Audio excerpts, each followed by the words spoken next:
Quero compartilhar com vocês hoje uma palavra que o Senhor tem colocado no meu coração. Nós estamos vivendo tempos difíceis. Quantos sabem que estamos vivendo tempos difíceis? Mas existe uma promessa de Deus para a nossa vida. Existe uma promessa para esse tempo, para a igreja do Senhor Jesus. Que Deus quer que o rio de vida possa fluir. Amém? E o tema da mensagem de hoje é rios de águas vivas, ou rios de vida, ou mar morto. E esse tema é um tema que muitos de nós, como igreja, precisamos entender para poder estar disponíveis para o Senhor nesse tempo. E a palavra de Deus diz assim em João 4,14, e diz assim a palavra: mas quem beber da água que eu lhe der, nunca mais terá sede. Ao contrário, a água que eu lhe der, se tornará nele uma fonte de água a jorrar para a vida eterna. Uma fonte de água para jorrar para a vida eterna. Deus quer que eu e você tenhamos esse rio dentro de nós. E o Espírito Santo está dentro de você. E Ele quer hoje abrir as comportas. Qualquer coisa que hoje está impedindo, eu declaro que hoje vai fluir esse rio de uma maneira transformadora, de uma maneira tremenda na nossa vida como igreja. Amém? E sabe, igreja, a maior parte do que aprendemos no mundo hoje está relacionada com adquirir, acumular, de ter, angariar, com o objetivo de ter, enriquecer, de acumular. Isso não se refere apenas ao dinheiro, não propriamente apenas a dinheiro, a coisas materiais, mas até mesmo ao conhecimento, coisas intelectuais. Eu tenho um amigo que ele está hoje com quase a minha idade, quase 60 anos, e ele segue estudando. Eu falo, mas por que você segue estudando? Não, porque agora eu vou fazer um bacharel, agora eu vou fazer isso. Falei, já não deu para... Por quê? Porque uma necessidade de seguir, não é que é problema estudar. O problema é quando isso se torna o único objetivo da vida da pessoa. Tudo tem que ter um equilíbrio, né? E sabe, queridos, e muitas vezes esse anseio por querer coisas, por adquirir, acumular, vai entrando não só nas pessoas do mundo, mas começa a entrar também dentro da igreja. As pessoas começam a entrar nesse desenfreno, nessa situação de querer, e sempre buscando coisas novas, coisas externas. E eu entendo que muitas vezes esse anseio de buscar coisas novas, exteriores, e ter coisas novas, é um grito da nossa alma, porque nós queremos coisas novas dentro de nós. É um grito da nossa alma que nós queremos esse rio de água viva fluindo dentro de nós. E sabe, irmãos, muitas vezes você olha pessoas, muitas vezes com uma casa linda, uma mansão, mas frustrados, com pensamentos suicidas, muitas vezes com a conta do banco repleta com muitos milhões, mas acabados, falidos emocionalmente. Então significa que nós temos que buscar a verdadeira fonte de vida, rios de água viva. Toca na pessoa que está do teu lado e fala assim: Deus quer que você receba rios de água viva. E sabe, igreja, existe um mar que tem um estranho nome chamado Mar Morto. É interessante, nós estivemos lá nesse mar, eu, a pastor Júnior, a pastora Suzete, e foi uma experiência para mim dolorosa. Depois eu conto por quê. Esse mar, ele tem esse nome devido ao fato de que a quantidade de sal que ele tem é 10 vezes maior que a dos oceanos. As suas águas, ele vai acumulando e impede, ele acumula, ele não doa, ele não dá.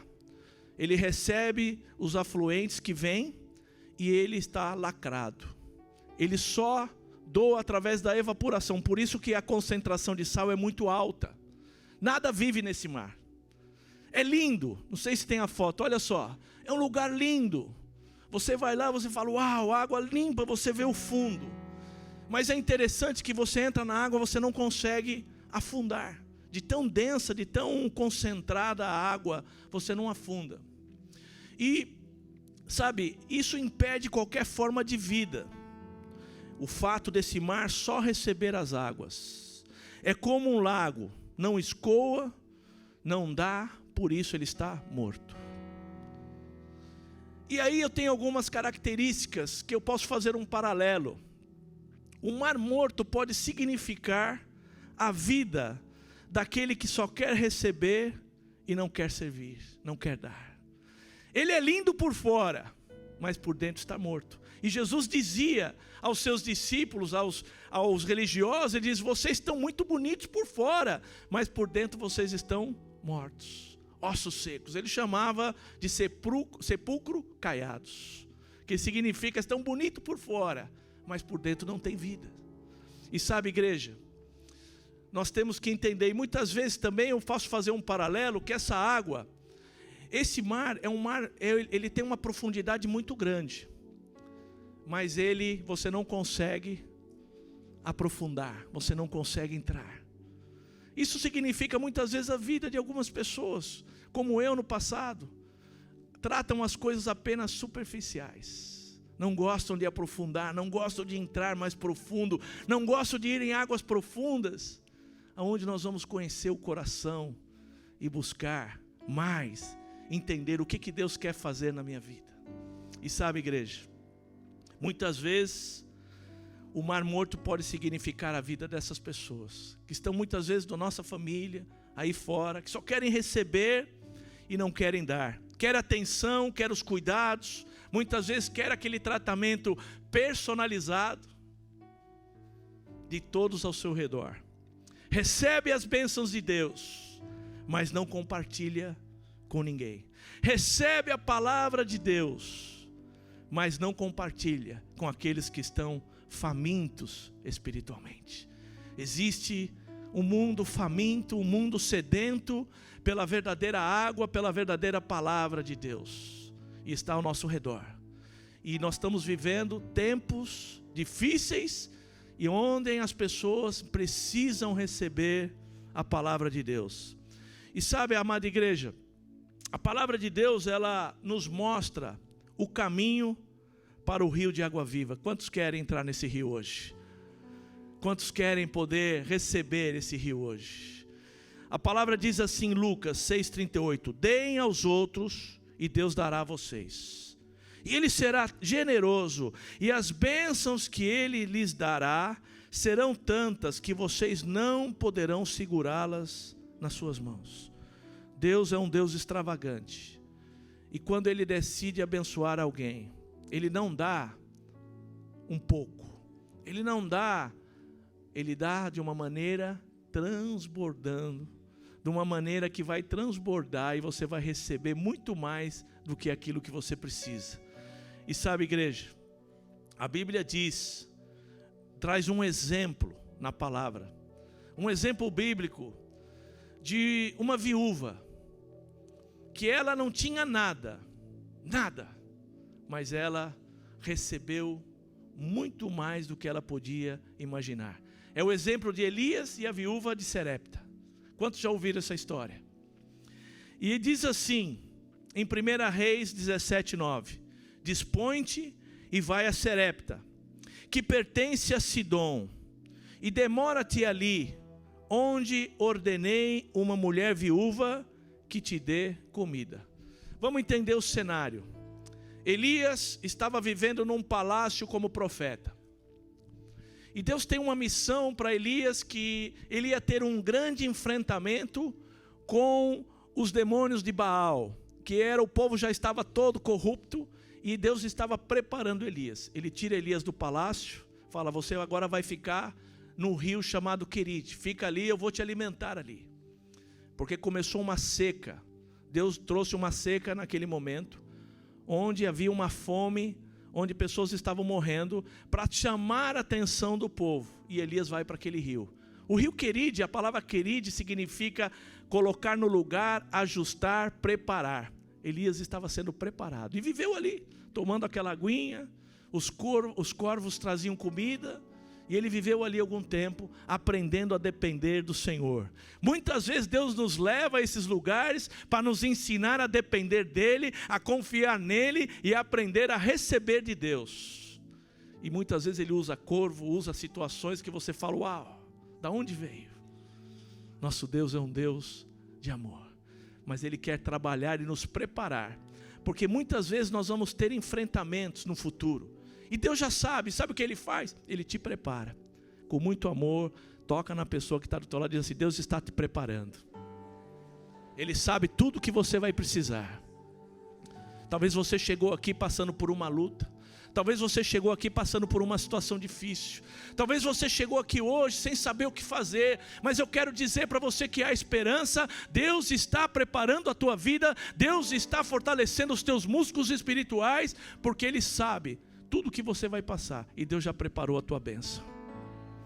E Elias estava nesse lugar, Elias estava ali, e aí agora Deus fala para ele, agora você vai sair daqui, e você vai procurar uma viúva, e ela vai te dar comida. Pensa numa coisa impossível, porque as pessoas estavam morrendo. Imagina uma viúva, que não tinha nenhuma plantação, que não tinha nada, porque viúva naquela época, não era como hoje, era uma pessoa que não tinha nada. E ele chega naquela viúva, quando ele encontra ela, ele fala assim, olha, me dá comida. E olha o que ela responde. Porém, ela respondeu, tão certo como vive o Senhor teu Deus, nada tenho cozido. Há somente um punhado de farinha numa panela e um pouco de azeite numa botija. E vês aqui, apanhei 2 cavacos, que significa gravetos, e vou preparar este resto de comida para mim e para meu filho, comê-lo-emos e o quê? Morreremos. Ela já sabia, aí chegou o meu fim, é o último que eu tenho, acabou aqui a minha história e a história do meu filho. Elias lhe disse, não temas, vai e faze o que disseste, mas primeiro faz dele para mim um bolo pequeno e traz-me-o aqui afora. Pensa no contexto, você com seu filho pequeno, já numa situação difícil, aí chega o pastor Marcos e fala assim, olha, dá primeiro para mim. O que você ia fazer? Fala, sai daqui, você está louco? Qual seria a tua reação? Nessa situação, você olha para o teu filho, aí olha lá um profeta, um pastor, falando, dá primeiro para mim, não temas. Qual seria a tua reação? Nesse momento, pensa esse quadro. E depois fará para ti mesma e para o teu filho. E sabe o que ela fez? Olha o versículo 15. Olha o coração dessa viúva.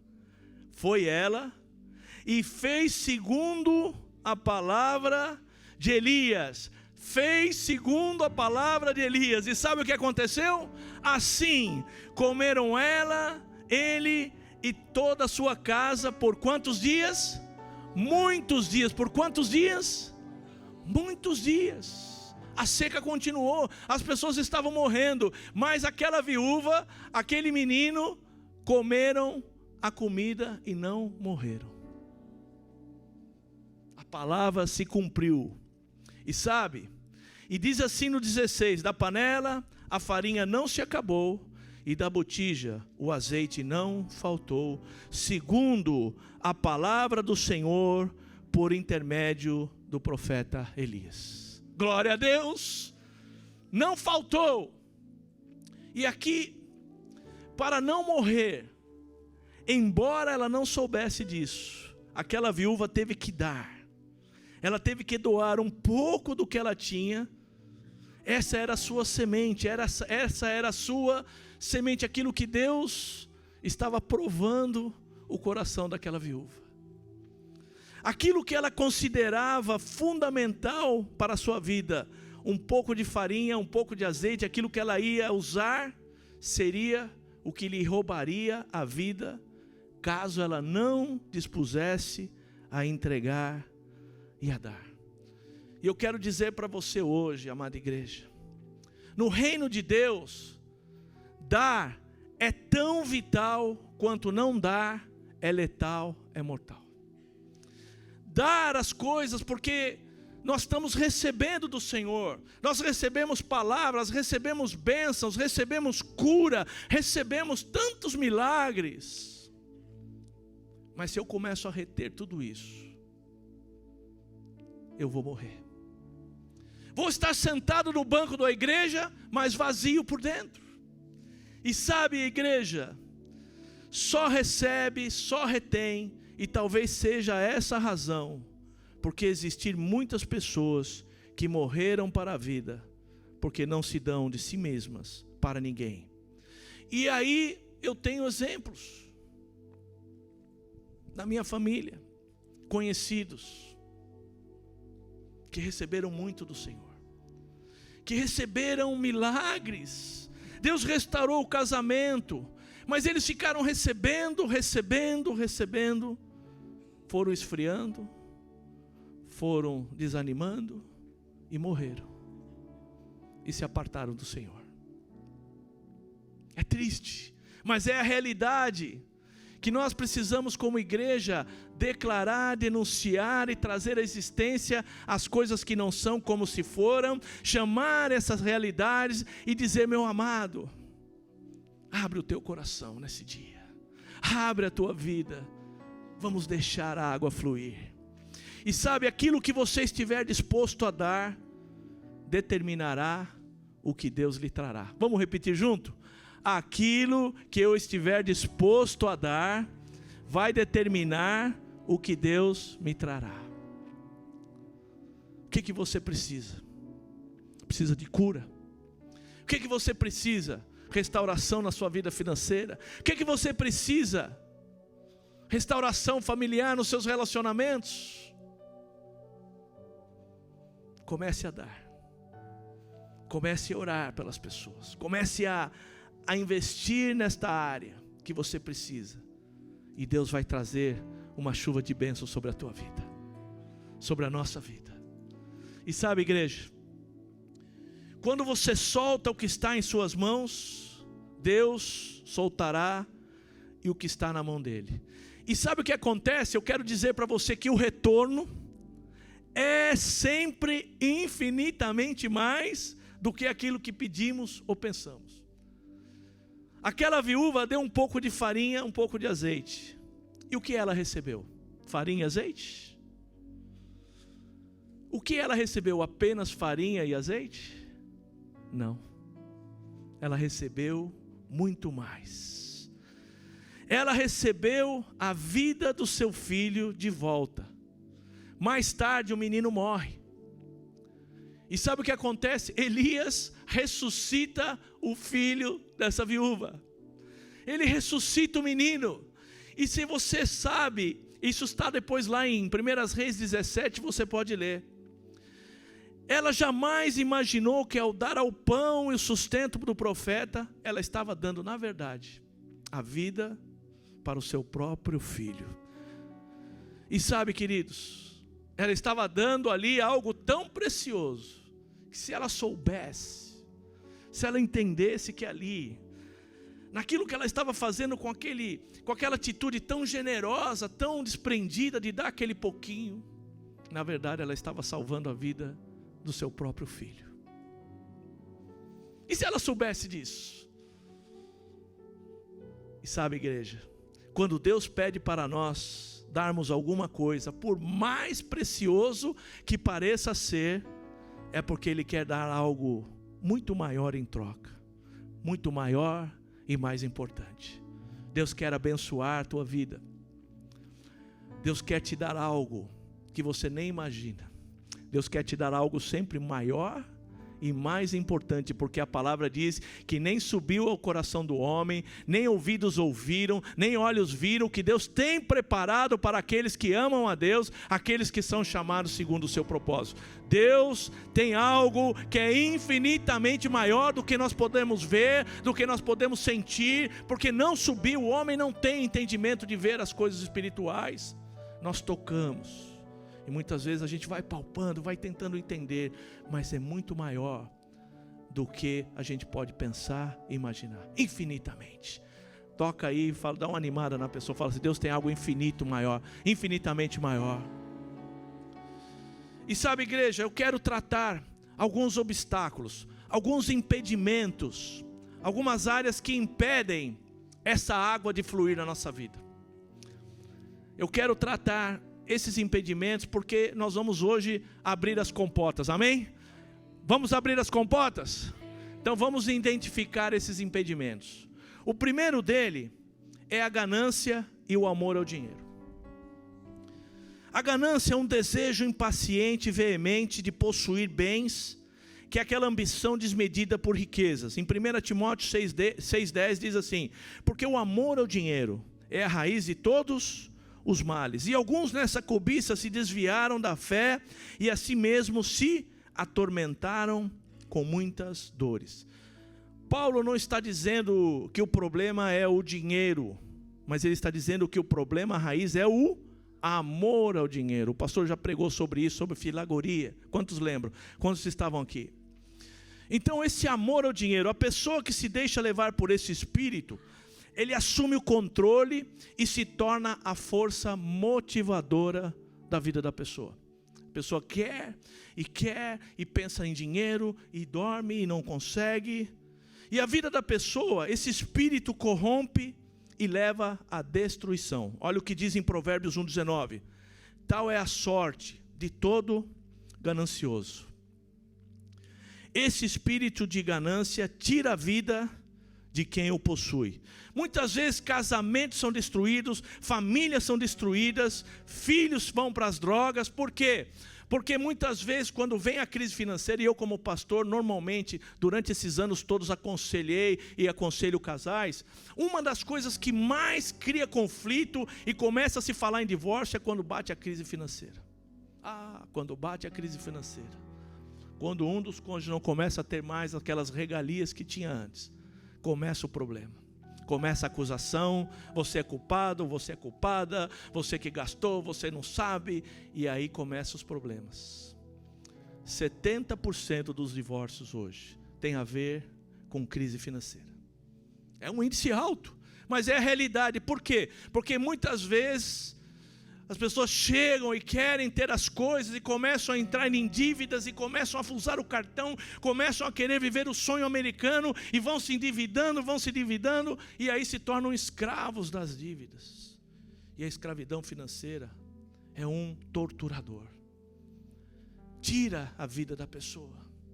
Porque a pessoa não começa a pensar, ela começa a trabalhar horas e horas e horas e começa a tentar cobrir e a coisa vai aumentando e o buraco vai afundando. E vão se afastando. Muitos perdem a saúde para enriquecer. E é interessante que depois gastam tudo para tentar recuperar. Quantos já viram? Eu já fui em hospital orar pelas pessoas. E pessoas riquíssimas. Ele dizia assim: eu queria trocar tudo que eu tenho, todo o meu dinheiro que eu juntei todos esses anos, para ter um dia mais de vida. E assim nós vivemos nessa cultura. Esse é o tempo que nós vivemos. E sabe, igreja, de que adianta o homem ganhar o mundo e perder a sua alma? Olha o que o homem mais rico que existiu, o rei Salomão, de toda a história, você pode juntar Google, Microsoft, pode juntar Apple, não dá 1/3 do que Salomão tinha. Hoje, na época de Salomão, ele tinha tudo. Tudo que um rei, porque Deus lhe deu sabedoria, Deus lhe deu inteligência, Deus deu muito bens, muitas riquezas a Salomão. E olha o que ele disse no livro de Eclesiastes 5,13: há um mal terrível que vi debaixo do sol, riquezas acumuladas, para o quê? Infelicidade do seu possuidor. Como assim? É porque quanto mais a pessoa tem, mais ela vai se preocupar, mais pessoas vão chegar perto para tentar tomar um pouco, e ela está sempre preocupada porque, não sei se você sabe, essa situação hoje econômica, um dia a pessoa está rica, no outro dia ela está pobre. As coisas mudam de um dia para a noite. A bolsa de valor ela sobe, daqui a pouco cai, ninguém sabe. E sabe o que diz? Olha o que ele disse mais em Eclesiastes 5:12. Doce é o sono do trabalhador, quer coma pouco, quer coma muito, mas o que? A fatura do rico não lhe deixa dormir. Então tem aquele salmo que todos nós sabemos: em paz eu me deito e logo pego no sono, porque o Senhor é a minha fonte, o Senhor é o meu pastor, e nada faltará. Deito e durmo. Mas aquele que começa a ser possuído por esse espírito de desejo de ter, a oração dele é assim: eu não consigo deitar em paz, eu não durmo, porque tu, ó dinheiro, não me deixas dormir. E a pessoa não dorme, e a pessoa está preocupada, e amanhã, como é que vai ser? Deus quer que você tenha paz, quer coma muito, quer pouco, quer Deus te dê, é o que você tem. Em paz eu me deito e logo pego no sono. Não tem nada melhor que dormir em paz.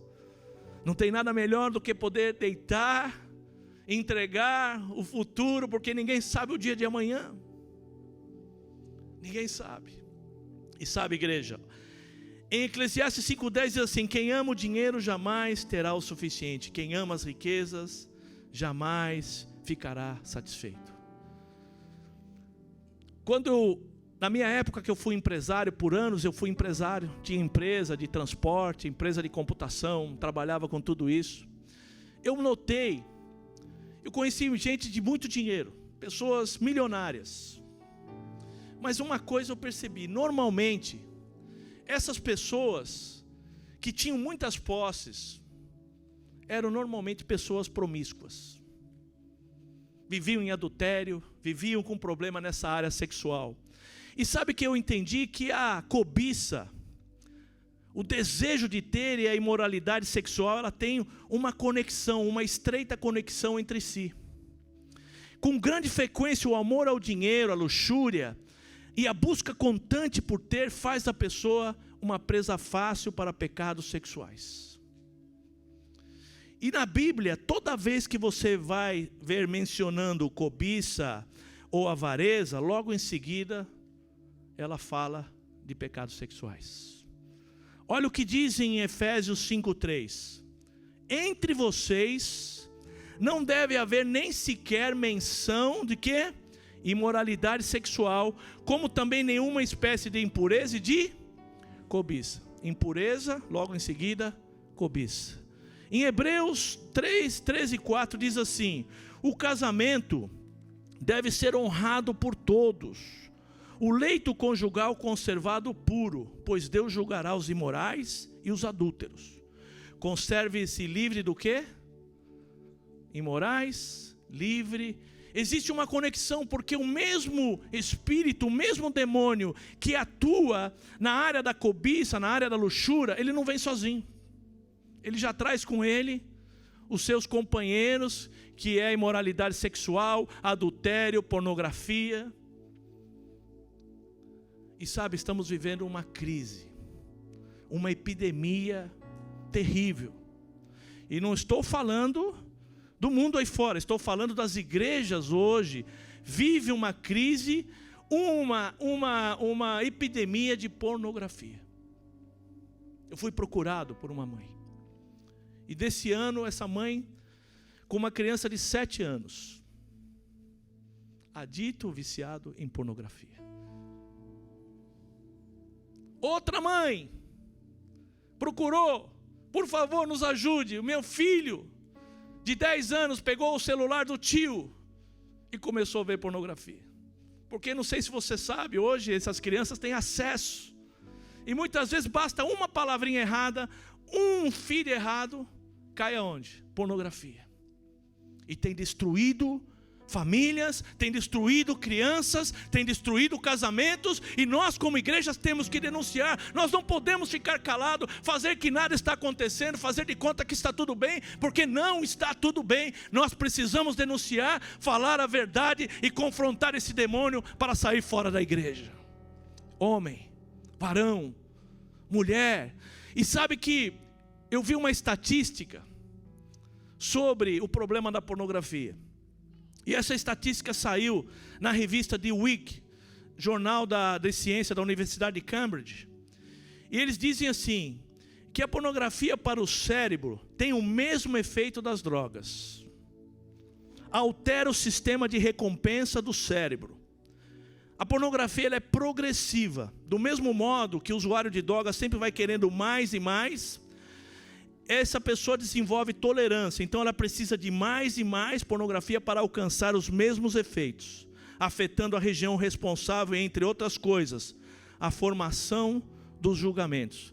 Aí você começa a ver pessoas fazendo coisas loucas, arriscando a vida, para poder ter likes aí no Instagram, no Facebook, coisas que você fala, como é que a pessoa, ela perde a noção do julgamento, ela não sabe definir entre bem e mal. Na parte que ajuda a decidir o certo ou errado, bem ou mal, seguro ou perigoso. Hoje, 35% dos downloads que você ouve e que você vê nas redes sociais, 35% são pornográficos. 70% dos homens de idade a 18 a 24 anos visitam sites pornográficos ao menos uma vez ao mês. Em cada 4 pessoas que entram em sites pornográficos, uma é mulher.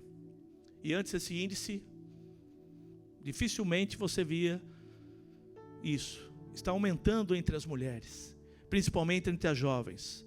A média de exposição hoje de pornografia começa apenas a 11 anos de idade. Já estão expostos a isso. E esse mercado, ele fatura 146 milhões, ele tem 146 milhões de páginas e milhões e bilhões e bilhões de dólares que são arrecadados. E sabe o que acontece? A pornografia torna os relacionamentos reais mais difíceis e menos satisfatórios. Os filhos de usuários experimentam menos envolvimento, menos relacionamento com os pais e se isolam. Ficam no seu mundo. Casais têm menos intimidade, menos sensibilidade e aumenta em 99% a possibilidade de infidelidade e adultério.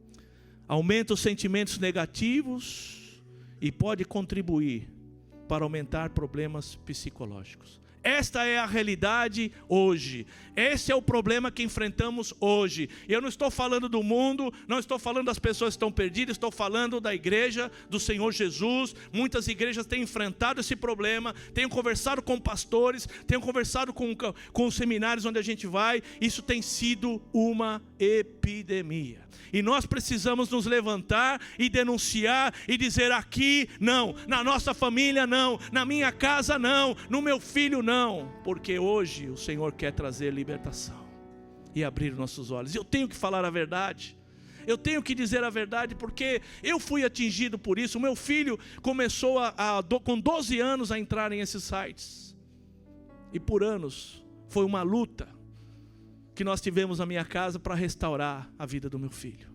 Para a honra e glória do Senhor Jesus, ele está restaurado hoje, e ele trabalha para ajudar outros a prevenir, a não cair no mesmo laço. E sabe, igreja, eu quero declarar para você que o Senhor está trazendo a verdade, e conhecereis a verdade, e a verdade vos libertará. Conheceremos a verdade e a verdade nos libertará. Temos que enfrentar o problema de frente com a verdade, porque a verdade nos traz libertação. E se tem alguma coisa que está bloqueando, hoje vai ser tirado em nome de Jesus. E sabe, igreja, quando Jesus é o nosso mestre, o dinheiro vai nos servir. E quando o dinheiro é o nosso mestre, nós nos tornamos escravos deles. E eu quero trazer outro ponto. Aquilo que estanca e que paralisa é o obstáculo da ingratidão. Repita isso, ingratidão.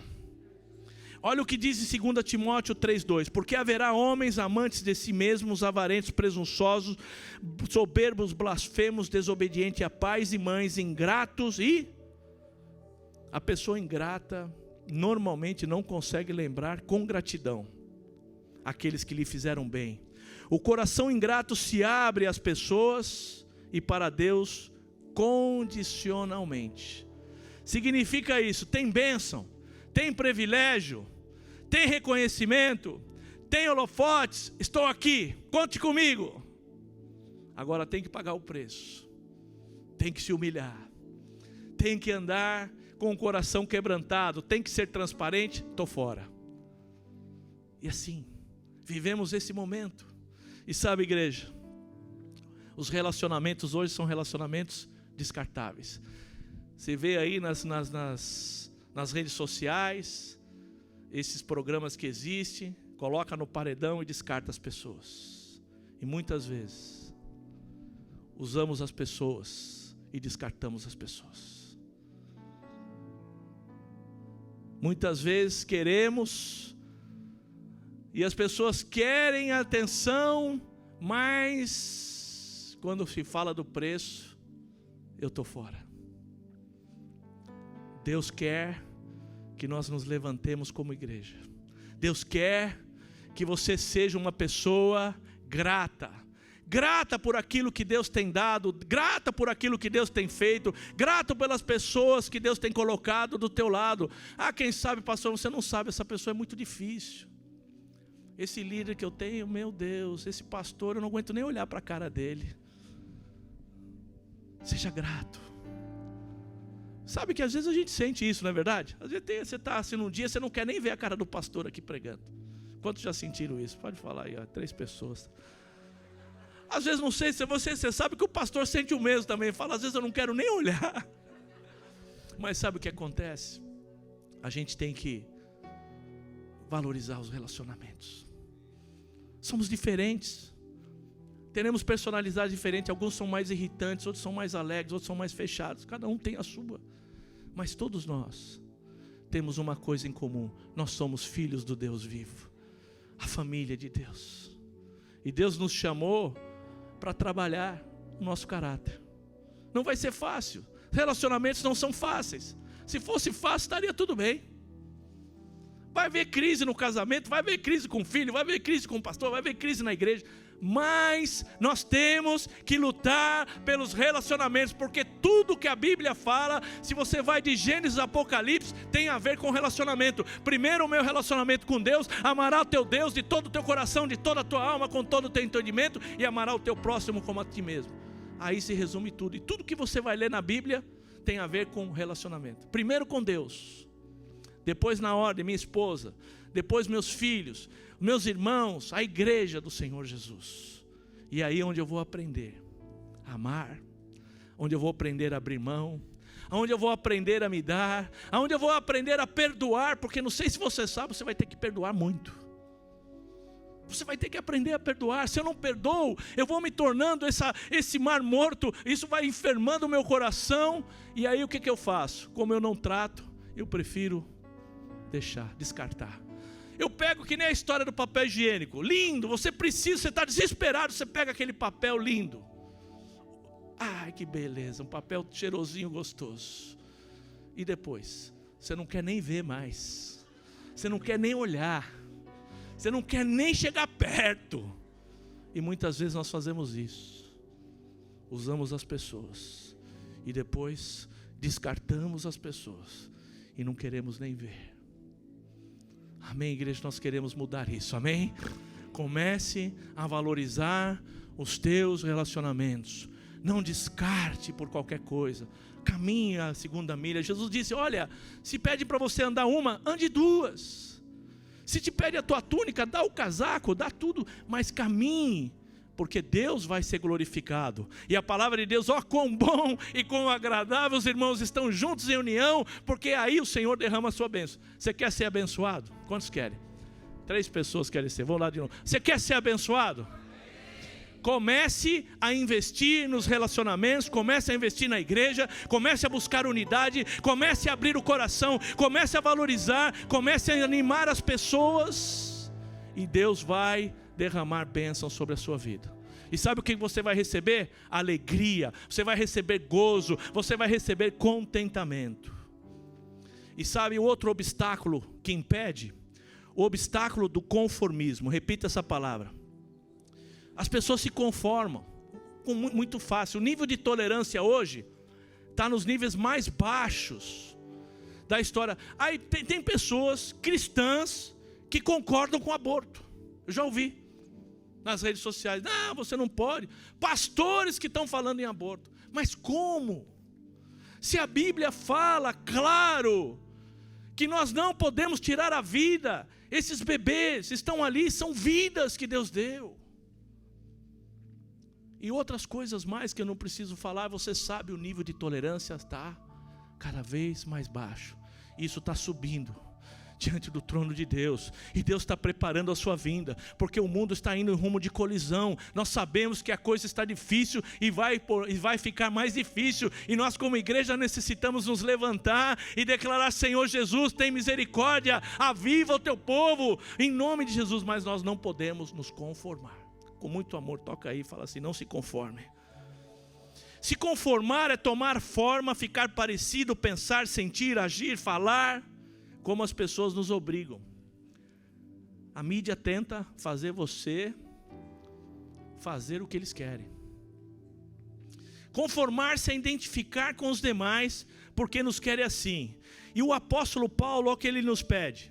Em Romanos 12:2, não sejam mais moldados por este mundo. Vamos ler juntos. 1, 2, 3. Então o que Deus está dizendo assim, apóstolo? Sai dessa, cara. Não seja mais moldado, sede santos, porque eu sou santo. Comece a priorizar o que Deus prioriza. Não se deixe moldar pelo mundo aion, pelos conceitos do mundo. Não se molde. Não aceite o que eles estão dizendo. E sabe o que significa isso? Uma reação da cultura do mundo, em todas as suas formas de pressão, dominação, padronização, como condição para ter uma vida aprovada por Deus e não pelos homens. O que importa para nós é termos a aprovação de Deus e não a aprovação dos homens. É ter a aprovação de Deus, é agradar a Deus, porque a Bíblia diz: procura-te apresentar a Deus como obreiro aprovado, que não tem que se envergonhar e que maneja bem a palavra da verdade. Deus quer que você esteja aprovado a Ele. O problema é que muitas vezes a raiz de rejeição, essa raiz que muitas vezes todos nós temos um pouco, outros mais, queremos muitas vezes o reconhecimento, a aprovação das pessoas. E aí queremos agradar a todos. Você vai se frustrar, porque nunca você vai poder agradar todas as pessoas. O que nós temos que nos preocupar é agradar a Deus. Senhor, eu quero agradar a Ti, não me importa o que vão pensar, o que vão falar. Se ninguém quiser, eu quero. Se ninguém quiser, eu quero. E eu vou me levantar nessa geração. Quantos querem? Você pode dizer bem alto: se ninguém quiser, eu quero. Vai, 1, 2, 3. Então comece a agradar a Deus. Se você tem raiz de rejeição e você vê que você está tentando agradar as pessoas, fala: Senhor, cura isso em mim. Cura isso em mim. E aí você vai ser vitorioso. Porque quando você começa a agradar a Deus, quando você começa a priorizar o que Deus prioriza, Deus busca, diz a palavra lá em Crônicas, Deus busca os seus olhos por toda a terra, buscando aqueles que querem agradar a Ele. Deus está te buscando. Deus está buscando você. Cada um.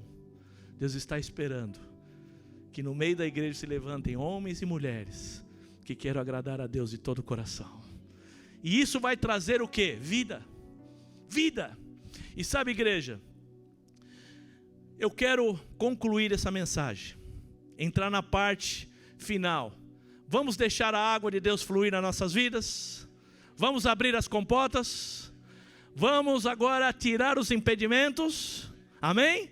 A primeira coisa que nós vamos fazer para entender isso é que eu tenho que dar o melhor da minha vida para Deus.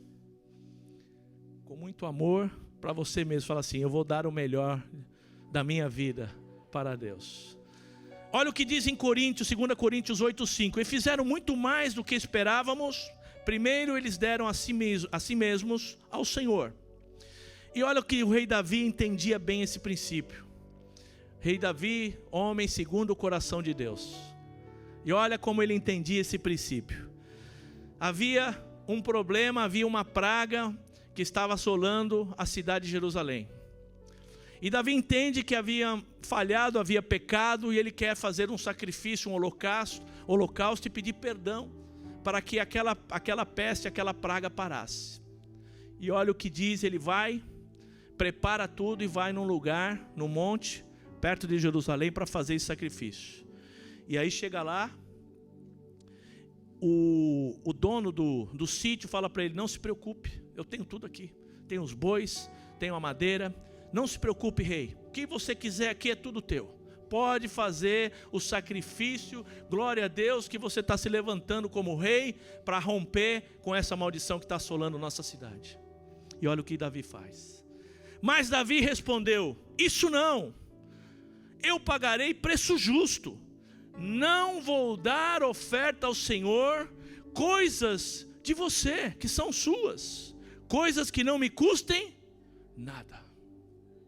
Coisas que não me custem nada. E agora a minha pergunta, para mim, para você: será que estamos dando a Deus somente o que sobra? Ou coisas que não me custam nada? Do meu tempo, dos meus dons. Não sei se você sabe, Deus te deu dons e talentos, e Ele quer te dar mais. Você tem dons e talentos que você nem sabe que estão aí, mas você só vai descobrir quando você começar a dar.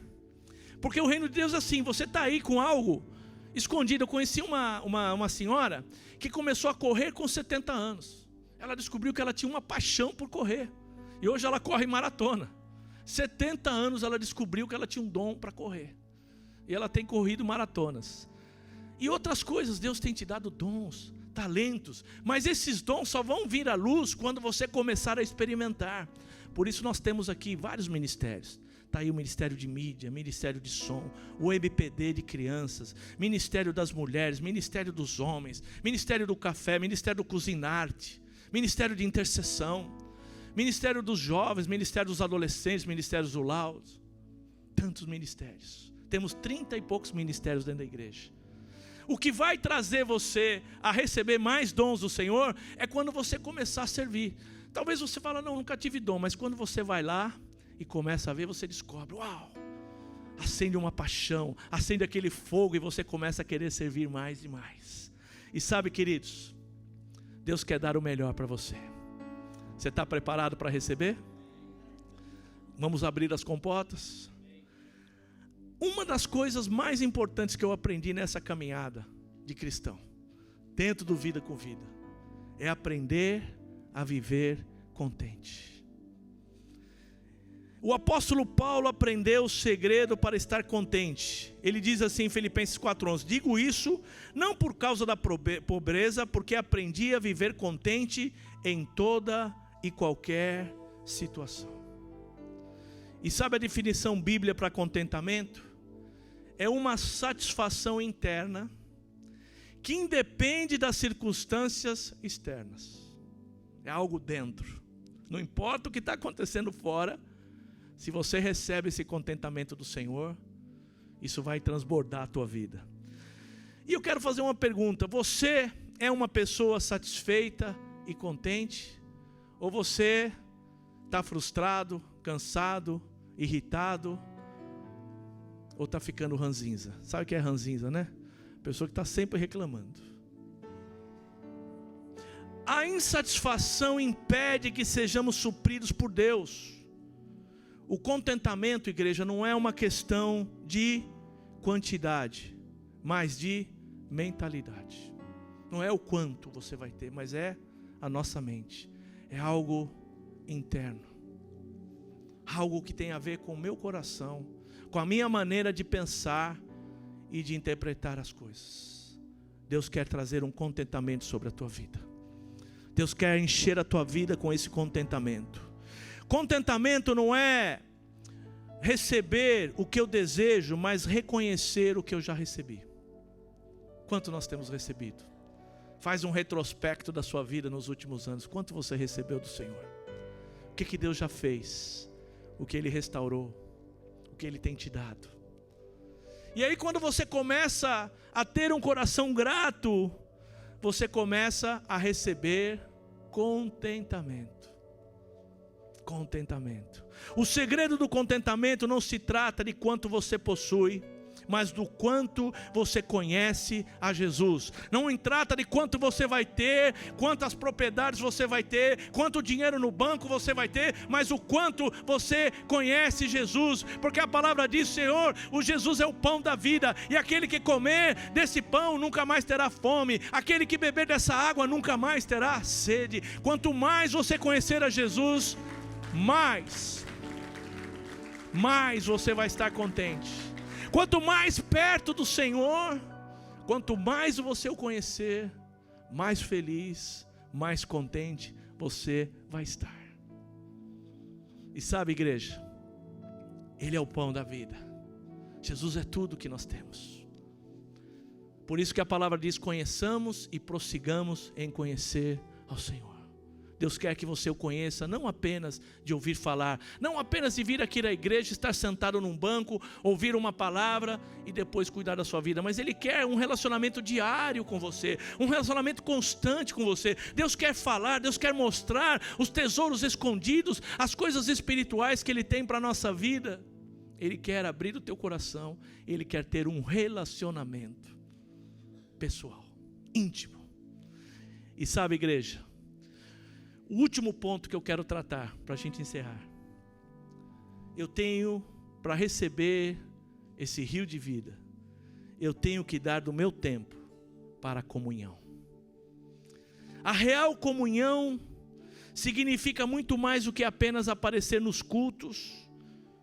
Significa ter uma vida em comum. E a comunidade, o relacionamento vida com vida exige mais do que apenas vir, exige compromisso. E somente o Espírito Santo de Deus pode criar a verdadeira comunhão entre nós. Eu tenho que me esforçar, porque a palavra diz, esforcem diligentemente para buscar a unidade do Espírito pelo vínculo da paz. A palavra paz significa shalom, que significa comunhão, significa intimidade, significa compromisso. Eu tenho um compromisso com vocês, e vocês têm um compromisso um com os outros. Todos nós, como família de Deus, temos que entender que essa verdadeira comunhão, ela é um mandamento de Deus, mas ela é processada através das escolhas e compromissos que nós fazemos. Eu tenho que ter escolha e os compromissos. Eu posso simplesmente viver uma vida de ermitão, me isolar e viver minha vida do jeito que eu quero, mas eu decidi a me juntar, a estar junto, a ter pessoas do meu lado, homens e mulheres que estão do nosso lado, ajudando, olhando, dando apoio, orando, buscando, vivendo o que nós temos aprendido, o vida com vida.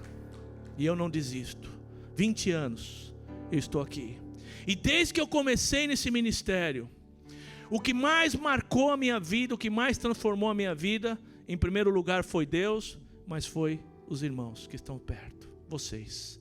Talvez você tenha chegado na igreja há pouco tempo, muitos já estão aqui há anos, outros chegaram logo depois, mas todos nós temos uma história do que Deus está fazendo no nosso meio, de transformação, de restauração, através da vida dos irmãos, aqueles que têm investido na nossa vida, que falam a verdade em amor, que exortam com amor e que lutam e oram para que você seja uma pessoa abençoada e vitoriosa. Não tem coisa melhor. E eu estou feliz de estar aqui com vocês. Eu sou hoje, a minha família, minha esposa, o meu casamento foi restaurado aqui. Meus filhos foram restaurados aqui. Eu fui livre das drogas aqui. Fui livre de adições que eu tinha, de problemas do passado, aqui na igreja. A igreja nunca desistiu. Mesmo que no começo dizia, não, desiste, esse cara é um problema, ele não vai dar certo, olha só. Nunca desistiram de mim. Quem está aqui desde o começo sabe. Jovens, adolescentes, crianças, casais, nunca desistiram. E eu glorifico a Deus. E o amor de Deus vai inundar o nosso coração. Vai trazer esse renovo que nós estamos falando na comunhão. E olha o que diz em Hebreus 10, 25. Não deixemos de reunir-nos como igreja, segundo o costume de alguns, mas procuremos encorajar-nos uns aos outros, ainda mais quando vem que se aproxima aquele dia. Quero convidar o Ministério de Louvor, quero que você fique de pé nesse momento, quero orar, porque eu sei que Deus me trouxe aqui hoje para profetizar que as comportas, o que está lacrado vai ser aberto, o que está impedindo a tua vida vai ser hoje liberado. Se existe alguma área na sua vida hoje que você sente que está estancado, se você sente hoje que existe alguma área na sua vida que precisa abrir as comportas, se você sabe que existem relacionamentos que precisam ser restaurados, talvez você sente que é algo que não caminha, que você tem orado e você fala, não sei porquê, isso está paralisado na minha vida. Hoje é dia que Deus vai abrir as comportas na sua vida. Hoje é o dia que o Senhor preparou rios de água viva. E nós vamos repreender toda a síndrome de mar morto. Pessoas vão se levantar e vão começar a servir, vão começar a dar. E quando você comece a dar, Deus te vai mandar abundância, te vai mandar gozo, contentamento e propósito para a sua vida. E nós vamos ser ministrados. E durante essa ministração eu quero orar. E se Deus falou com você que você precisa hoje abrir as comportas, se você hoje não está contente, todavia você sente que existe algo que está entristecendo o teu coração, hoje Deus quer encher o teu coração com gozo e com alegria. E eu quero convidar você que possa sair do seu lugar e vir aqui, que nós vamos profetizar e vamos abrir as comportas do céu.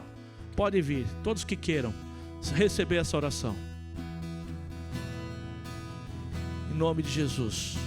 Eu vejo uma pequena nuvem do tamanho da mão de um homem, mas esse é o sinal. Pode chegar mais para frente, por favor. A chuva vai descer. Eu vejo uma pequena nuvem do tamanho da mão do homem, mas esse é o sinal que a tua chuva vai descer, vai chover. Abre as comportas, Senhor, traz o teu povo. Abre as comportas do céu. Abre, Senhor, tira o impedimento agora. Abre, Senhor, derrama sobre essas vidas. Abre as comportas do céu. Uma pequena nuvem, declare, do tamanho da mão de um homem, mas esse é o sinal que a tua chuva vai descer. Eu vejo uma pequena nuvem do tamanho da mão de um homem, mas esse é o sinal que a tua chuva vai descer. Vai chover, vai chover, Senhor. vai chover. Aviva. Abre as comportas do céu e vai chover, vai chover. Abre as comportas do céu. Levante a sua mão, você que está aqui, toda a igreja também, me apoie nessa oração.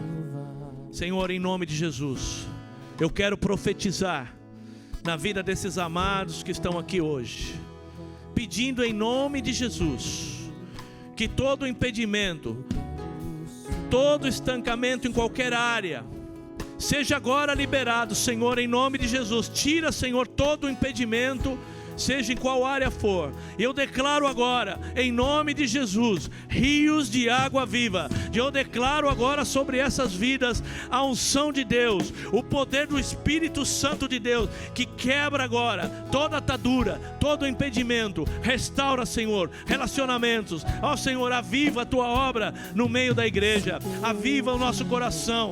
Traz agora o contentamento, ó Deus. Tira todo espírito de insatisfação, todo espírito contrário. E eu te peço agora em nome de Jesus, abre as comportas do céu e águas vivas irão fluir na sua vida, nos seus relacionamentos, na sua vida financeira, na sua saúde. Eu declaro que o teu ministério que Deus está te dando agora é um ministério próspero, em nome de Jesus. Através da tua vida, Deus vai alcançar vidas, Deus vai trazer almas para o reino de Deus. Comece agora, levante as suas mãos agora e declara: eu recebo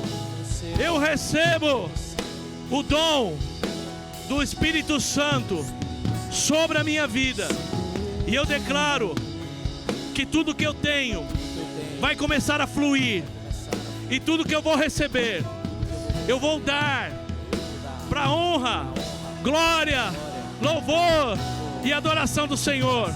Usa-me, Senhor, eis-me aqui, ajuda-me a servir, usa-me, Pai. Obrigado, Senhor. E eu recebo essa palavra profética sobre a minha vida, e declaro que coisas maiores, coisas melhores já estão e virão sobre a minha vida, sobre a minha família, sobre os meus filhos, sobre os meus negócios, sobre os meus relacionamentos, em nome de Jesus. Fique aqui, pastor Valério, fique aqui. É tremendo. Quando você vê o mapa de Israel pela foto do satélite, existem dois mares. Tem o mar da Galileia, que está ao norte, e tem o mar Morto, que está ao sul. O mar da Galileia, ele recebe água do Rio Jordão ao norte, e ele escoa a água através do Rio Jordão pelo sul. E se você ver a foto de todo o Oriente Médio, queridos, não existe lugar mais fértil, com terra mais verde, que essa área ao redor do mar da Galileia. Porque esse mar recebe água do norte do Rio Jordão e dá. Agora, essa água chega no Mar Morto e fica lá escoada. Deixa eu falar uma coisa, queridos, é muito fácil chegar nessa posição do Mar Morto, fechar tudo através das provas, com medo das lutas, com medo de mais provas, e você fechar e não querer se dar. O maior exemplo de dar foi Deus. A palavra diz que Deus, de tal maneira amou Deus ao mundo, que Ele deu o seu único Filho, para que todo aquele que nele crer não pereça, mas tenha vida eterna. Deus dá. O que Deus mais faz, sentado no seu trono, todos os dias, é dar amor, dar cura, dar provisão, dar o que precisamos, ainda que muitas vezes nem sabemos que precisamos, e Ele dá. Quando nós damos de nós recebemos muito mais, muito mais. Agora, como falou o pastor Marcos, vivemos num mundo que desde a infância somos treinados para quê? Para entender que precisamos competir, que precisamos ser os melhores, que temos que nos esforçar, para quê? Para obter, para lucrar, para boicotar o que é meu. No reino de Deus, ao contrário, Deus dá amor, Deus dá salvação, queridos. Deus tem dois propósitos. Um propósito imediato, que é a salvação. Deus deseja que todos nós sejamos salvos. Salvos de quê? Do juízo, da condenação.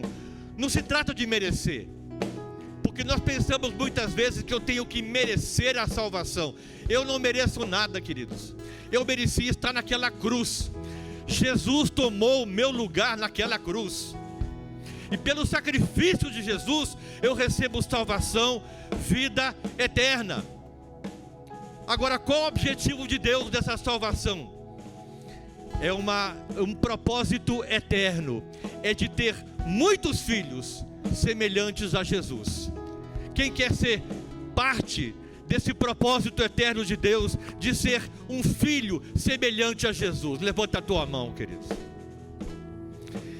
É possível que muitas vezes estejamos aqui sentados, mas nunca entendemos que a salvação é por graça, não é por obras. As minhas obras não servem de nada, são as obras de Deus, queridos. Pastor, o que eu tenho que fazer para receber essa salvação e ser parte dessa família de muitos filhos semelhantes a Jesus?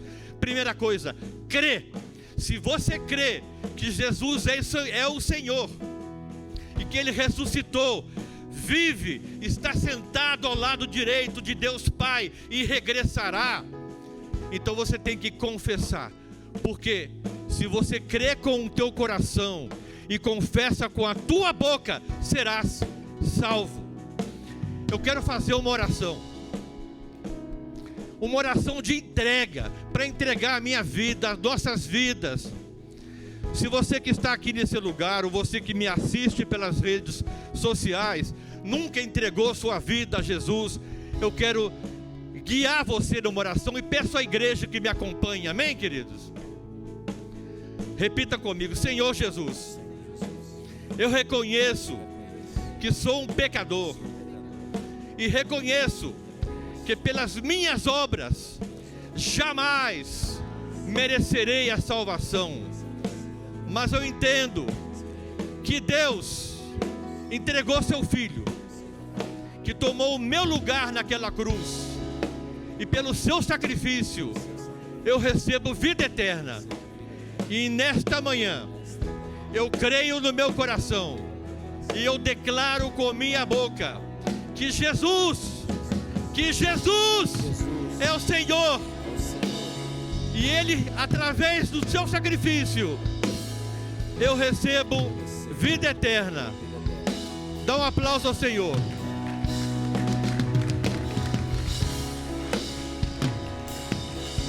Eu penso que Jesus merece um aplauso melhor.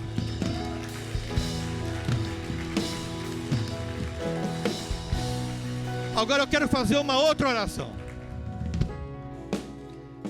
Se é a primeira vez que você faz esta oração de entrega, de entregar a tua vida para Jesus, eu quero dizer uma coisa, queridos. Isso significa o novo nascimento em Cristo. E se é a primeira vez, eu quero, como igreja, orar e profetizar na tua vida. Amém, queridos? Se é a primeira vez que você fez esta oração, não tenha vergonha. Onde você está, levanta a sua mão, eu quero orar por você. Se tem alguém aqui nessa manhã que pela primeira vez fez esta oração, não tenha vergonha, só levanta a tua mão, eu quero orar por você. Eu entendo que todos aqui então já fizemos esta oração algum dia, queridos. Tem pessoas na internet que não sabemos, que não vemos, que possivelmente não. Amém? Então vamos orar por essas pessoas. Levanta a tua mão, igreja, e repete comigo: Pai amado, em nome de Jesus, nós apresentamos as vidas dessas pessoas que nessa manhã fazem um pacto contigo e entregam a sua vida a Ti, Senhor. Em nome de Jesus, Te pedimos que as mesmas bênçãos espirituais que recebemos nós sejam derramadas nestas vidas. Em nome de Jesus.